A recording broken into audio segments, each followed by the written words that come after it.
Hello, and thank you for stopping by. Today I'm working on this riding mower. It's a Snapper LT200 with a 22 horsepower engine. And the problem with this mower is that it'll suddenly stop running and then it just starts right up. To diagnose why this mower randomly shuts off, I would use a multimeter, but I did the troubleshooting up to this point without using any specific tools. For one, I thought maybe it was the coil, because when a mower gets hot and if it has a bad coil, it'll shut down. After the engine cools off, it'll start right up. But in this case, every time it shut down, I would turn the key and she would start right up. So I'm ruling out the coil for now. The next item I would check into is the gas tank. If your gas cap isn't vented properly, it could cause a vapor lock in here and the gas just can't flow out. But every time it's stalled out, there was always plenty of gas in the filter. And again, it started right up. So with that in mind, I'm thinking it's got to be one of the safety switches. What I'm going to do, I'm going to disconnect the kill wire, reinstall the cover, ride it around like that, and see if it shuts off.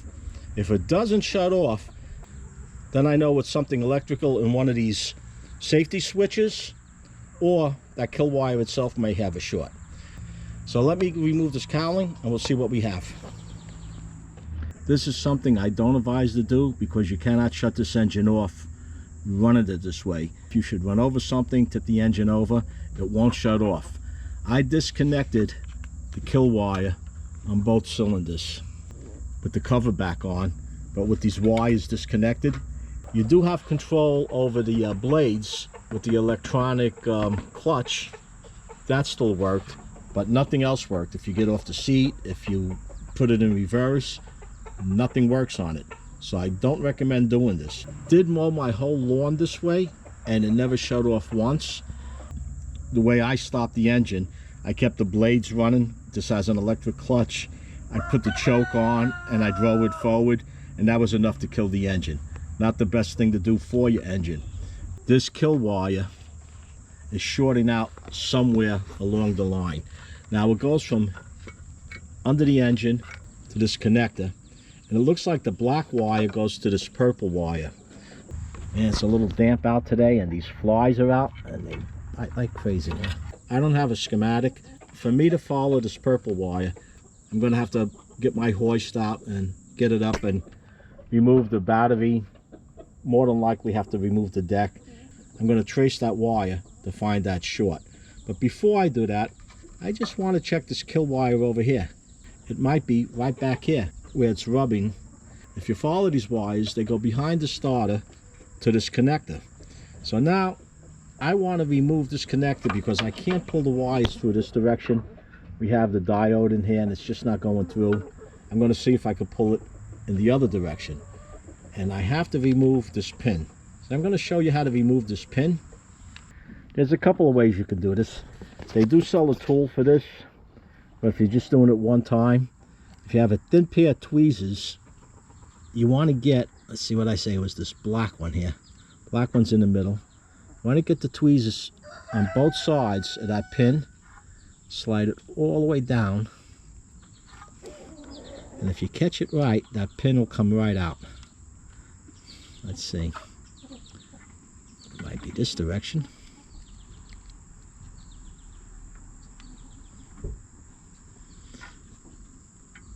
I don't know if these tweezers are thin enough to get as far back as it has to go.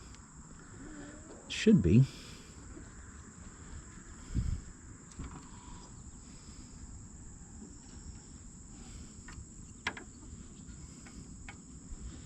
And once I get it out, I'll show you what we're working on. Okay, it didn't work that way.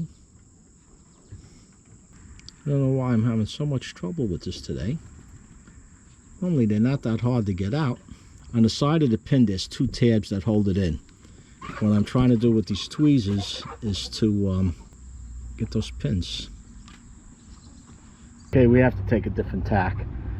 I'm having a hard time with the tweezers, so I got a piece of copper wire. I stripped the ends off.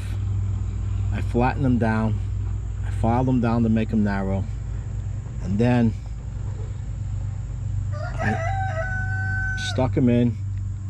I had them bent 90 degrees just to make it easy to move it around. I had to keep probing to find the 2 ears that are on this wire. This is what you're looking for. I'm having a hard time getting this in focus here.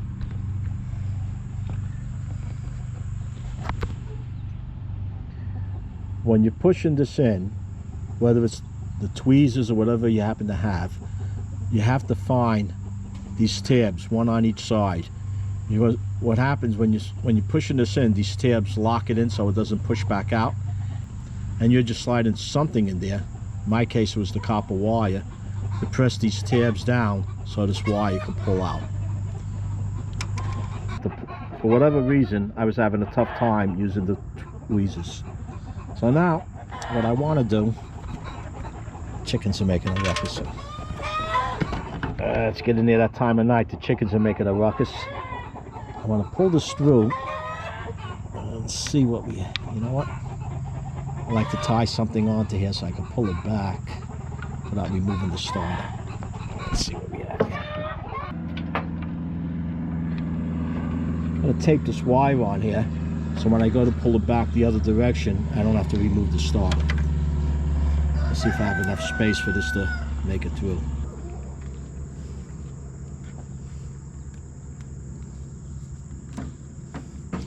If not, I'll have to pull the starter off when we go to put it back. The short could be right in this piece of wire right here. Okay. Got it through, made it through.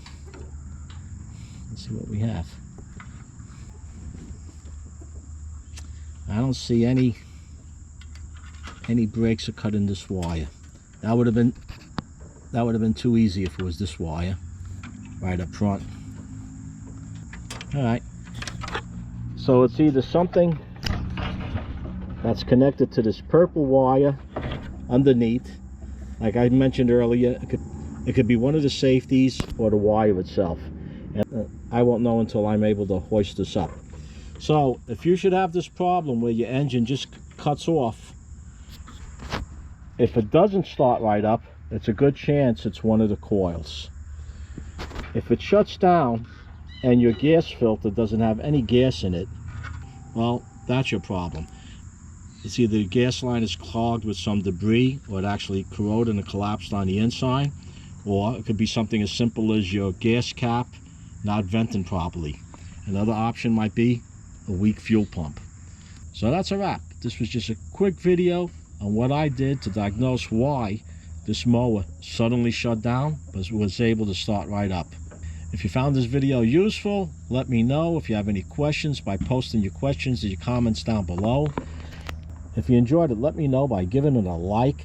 And I do appreciate all comments and subscriptions. It helps with the video. And if you should need any parts, I have 2 affiliate links down below.